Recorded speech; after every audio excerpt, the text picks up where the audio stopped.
আমি ৰাতিপুৱা প্ৰায় 7:30 মান বজাত আমি খবৰটো পাইছোঁ। নগাঁও ৰেঞ্জ অফিচাৰে ফোন কৰিছিলে। তেখেতে ক'লে 7টা হাতীৰ মৃত্যু হৈছে আৰু এটা পোৱালি তেওঁলোকৰ জীৱিত অৱস্থাত আছিল, মাকৰ লগতেই আছিল।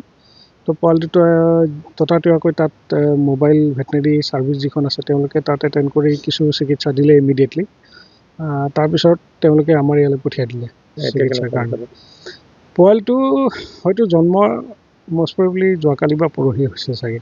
তাৰ মানে ভৰি খোজকাঢ়া চিনে নাই, মাটিত জাষ্ট জন্ম হৈছিলহে।